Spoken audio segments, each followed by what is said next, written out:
Assalamualaikum warahmatullahi wabarakatuh. Kembali lagi bersama On Air Studio.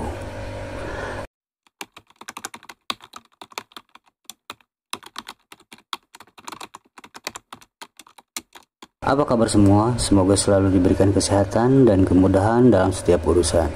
Amin amin ya robbal alamin. Kali ini saya akan menceritakan kisah tentang pengalaman saya ketika mau berziarah ke Gunung Padang, Cililin, Bandung, Jawa Barat. Ini cerita menurut kisah pribadiku sendiri.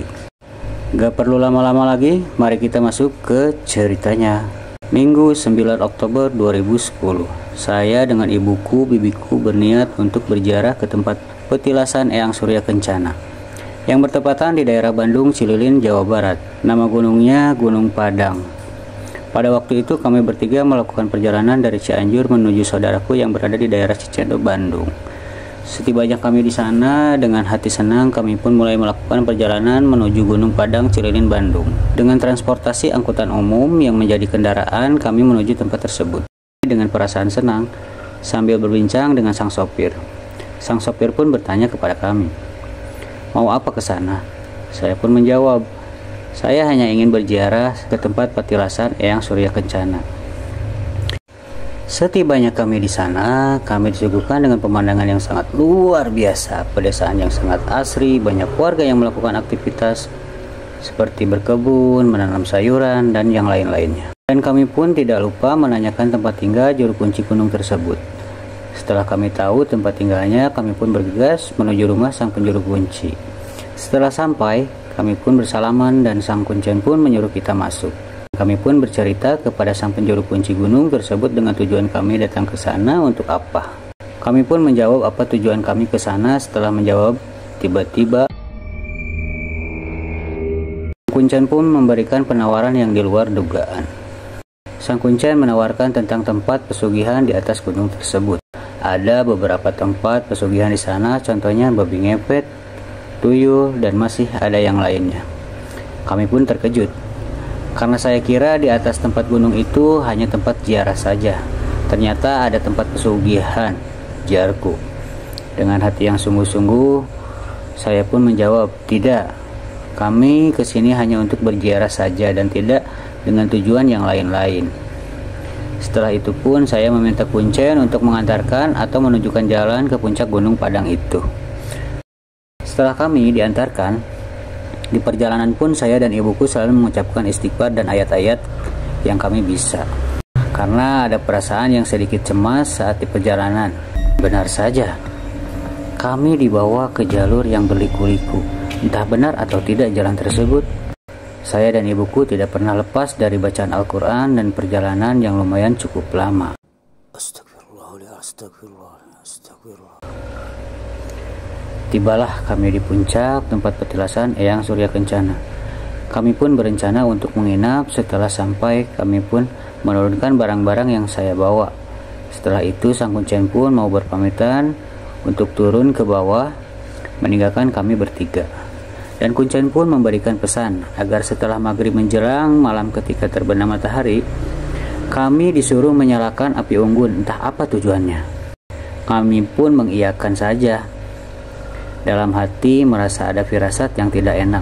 Setelah sang kuncen berpamitan, saya tidak lupa mengambil wudhu di mata air terdekat dengan penerangan lampu senter yang saya bawa untuk melakukan sholat maghrib. Setelah wudhu selesai, saya pun bergegas untuk melakukan sholat maghrib. Di rakaat kedua, tiba-tiba ada suara auman harimau di telinga kiri saya. Sampai saya pun terkejut dan hampir tidak melanjutkan sholatnya. Setelah saya mengucapkan istighfar dan ayat suci yang saya baca, saya terus melanjutkan lagi sholatnya. Dan pas ketika sholat terakhir dan mengucapkan Assalamualaikum yang terakhir, saya pun kaget. Karena ada sosok kakek-kakek berjubah putih dan bersorban di belakang saya. Saya pun mengucapkan istighfar dan mengucapkan Assalamualaikum kepada sang kakek tersebut. Assalamualaikum. Dan kakek itu pun hanya berpesan kepada kami bertiga, jika hati kalian bersih dengan niat yang suci dan bagus, kalian akan selamat dari para bahaya dan kalian akan bisa pulang. Jangan sampai melakukan hal yang tidak disukai. Karena di sini banyak orang-orang yang sesat dan melakukan hal-hal yang tidak diperbolehkan. Dan beliau pun menyarankan kami untuk segera turun setelah azan subuh jika kami tidak ingin celaka. Dan tidak lama kakek itu mengucapkan salam kepada kami dan pergi entah kemana. Setelah kakek itu pergi, kami merasa cemas dan takut akan hal-hal yang tidak diinginkan. Setelah itu kami mencari tempat nyaman untuk beristirahat. Dan kami menemukan tempat di bawah batu besar seperti goa yang menurutku aman untuk beristirahat. Lama waktu berjalan, tidak sadar malam sudah semakin larut. Disinilah keanehan dan keangkeran mulai datang. Ketika ingin memejamkan mata, ada suara seperti ramai orang-orang di pasar yang sedang melakukan aktivitas transaksi. Dan suara-suara hewan liar yang menambah suasana semakin mencekam.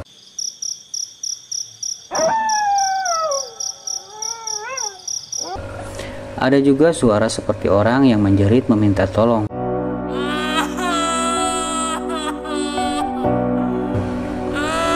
Seperti sedang disiksa dan diseret-seret. Saya pun hanya mengucapkan istighfar dan membaca ayat-ayat suci yang saya bisa. Sampai saya tidak sadar sudah tertidur lelap, begitupun orang tua saya dan bibi saya. Saat itu, saya bermimpi kedatangan seorang anak kecil meminta tolong dengan tubuh yang tak utuh, agar saya bisa melepaskan dia dari tempat yang dia tidak jelas sebutkan namanya. Sampailah di suara azan subuh.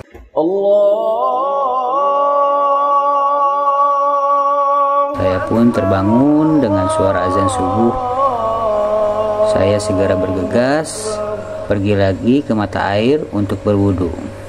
Setelah saya melakukan sholat subuh, saya bercerita kepada ibu dan bibiku agar kita segera pergi dan pulang dari sini. Kami bertiga pun membereskan perlengkapan dan pergi dari sana. Dengan hati yang sangat cemas, takut, dan tidak tahu jalan turun, kami pun hanya bermodalkan ayat suci supaya kami tidak tersesat.